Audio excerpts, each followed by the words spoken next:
ఎవడు వాడు? ఎవడు వాడు? నా తమ్ముడు చంపిన వాడు ఎవడు? వాడి పేరేంటి?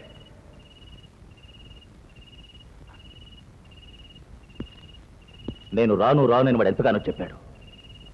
నేనే బలవంతంగా తీసుకొచ్చాను. ఇలా అన్యాయంగా చంపేశారే. చదువులో గోల్డ్ మెడలిస్ట్ నా తమ్ముడు చంపిన వాడెవడు? వాడిని చంపింది ఎవరు చెప్పరా? హాస్పిటల్లో మీ తమ్ముడిని పట్టుకున్నవాడు, జైల్లో అతన్ని చంపినవాడు రఘుపతి. రఘుపతి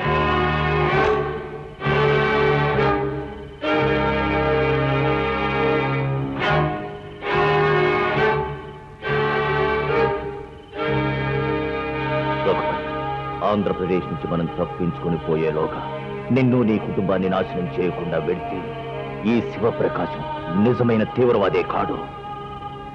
వీడే రఘుపతి. ఇతను వాళ్ళ తాతయ్య, రిటైర్డ్ మిలిటరీ మ్యాన్. ఈవిడ వాళ్ళ అమ్మ కలెక్టర్ సత్యభామ. ఈవిడ వాళ్ళ చెల్లెలు మూగది. ఈవిడ అతని భార్య, స్కూల్ టీచర్.